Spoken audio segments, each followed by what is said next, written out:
বাংলাদেশ বিশ্বকাপের ম্যাচ ভারতে খেলবে নাকি শ্রীলঙ্কায় সেই বিষয়ে সিদ্ধান্ত নেবে আইসিসি, বিসিসিআই নয়, বলছেন ভারতীয় বোর্ডের সেক্রেটারি দেবজিৎ সাইকিয়া। শুক্রবার রাতে ভারতীয় বোর্ডের সভা শেষে এই কথা জানিয়েছে বিসিসিআই এর শীর্ষ এই কর্তা। তবে সভা শেষে মোস্তাফিজ ইস্যুতে কিছু বলেনি বিসিসিআই। নতুন ব্লেন্ডে আরো রিচ অ্যারোমায় সেলন ফ্যামিলি ব্লেন্ড টে। বাংলাদেশের বিশ্বকাপ ম্যাচ ভারত থেকে সরানোর দাবিটা আইসিসি কি মানবে?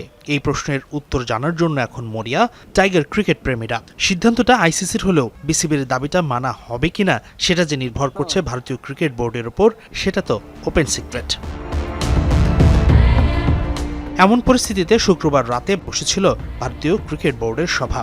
মুম্বাইতে বিসিসিআই এর কার্যালয়ে রাতে অনুষ্ঠিত সেই সভাতে উপস্থিত ছিলেন সভাপতি মিথুন মানহাস, সহসভাপতি রাজীব শুক্লা, সেক্রেটারি দেবজিৎ সাইকিয়ার মতো শীর্ষ কর্মকর্তারা। স্বভাবতই বিসিসিআই এর এই সভাতে আলোচনা হয়েছে বোর্ডের নিয়মিত অনেক কার্যক্রম নিয়ে। তবে এজেন্ডার অন্যতম প্রধান আলোচ্য বিষয় ছিল বাংলাদেশের বিশ্বকাপ ভেন্যুর পরিবর্তন ইস্যুটি। এই বিষয়ে বিস্তারিত কি সিদ্ধান্ত হয়েছে সভাতে তা নিশ্চিত করে বলতে পারছে না ভারতীয় গণমাধ্যমও। তবে ভারতীয় ক্রিকেট বোর্ডের অন্যতম ক্ষমতাধর কর্মকর্তা দেবজিৎ সাইকিয়া দিয়েছেন সুকৌশলী উত্তর। ভেন্যু পরিবর্তনের বিষয়টি সম্পূর্ণভাবে আইসিসির এখতিয়ার। বিসিসিআই আয়োজক হিসেবে কেবল পরিকাঠামো নিশ্চিত করে, কিন্তু ভেন্যু রিঅ্যালোকেশন বা স্থানান্তরের সিদ্ধান্ত বোর্ড একা নিতে পারে না।